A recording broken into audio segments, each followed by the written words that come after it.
अच्छे और सुनहरी भविष्य की उम्मीद दी है।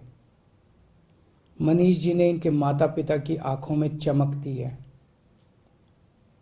आज मैं उन 18 लाख बच्चों से पूछना चाहता हूं, बच्चों, क्या आपके मनीष सिसोदिया भ्रष्ट हैं? मैं उनके माता पिता से पूछना चाहता हूं कि ये लोग आपके मनीष सिसोदिया को भ्रष्ट कह रहे हैं, आपको क्या लगता है? मनीष सिसोदिया ने न केवल दिल्ली बल्कि पूरे देश के गरीब बच्चों को उम्मीद दी है कि उनके स्कूल भी बदल सकते हैं।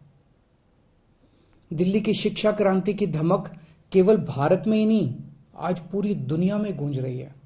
पूरी दुनिया के देशों से दिल्ली सरकार के पास निमंत्रण आ रहे हैं, हमें भी हैप्पीनेस क्लास सिखाओ, हमें भी एंटरप्रेन्योरशिप क्लास सिखाओ। मनीष जी ने पूरी दुनिया में भारत का नाम रोशन किया है।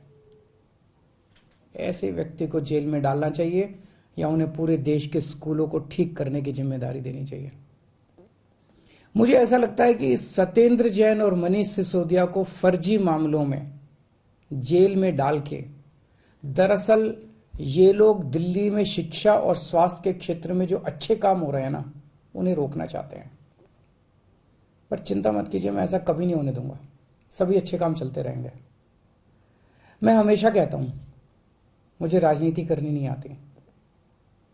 मनीष को और सत्येंद्र को जेल में डालने के पीछे इन लोगों की क्या राजनीति है, मुझे नहीं पता, मुझे समझ नहीं आता।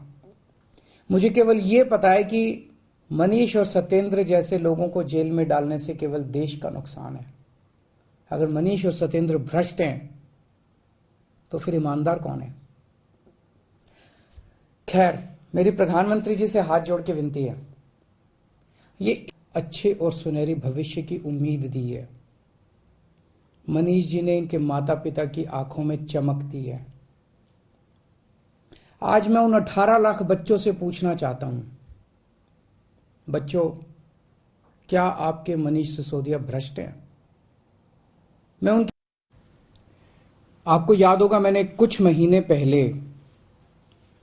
पहले ही बता दिया था कि केंद्र सरकार सत्येंद्र जैन को एक फर्जी केस में गिरफ्तार करने वाली है।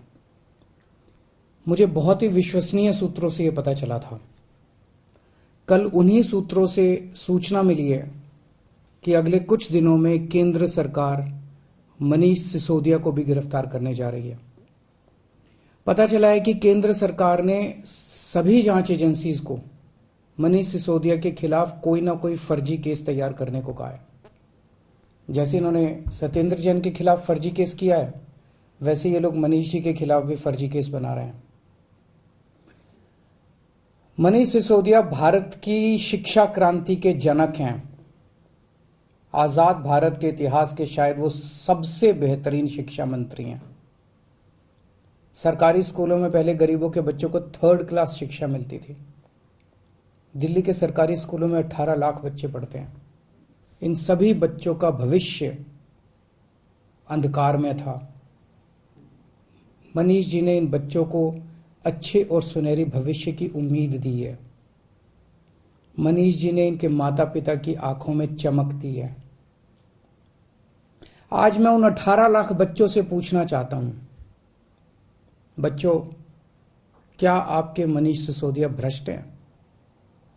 मैं उनके माता पिता से पूछना चाहता हूं कि ये लोग आपके मनीष सिसोदिया को भ्रष्ट कह रहे हैं, आपको क्या लगता है? मनीष सिसोदिया ने न केवल दिल्ली बल्कि पूरे देश के गरीब बच्चों को उम्मीद दी है कि उनके स्कूल भी बदल सकते हैं।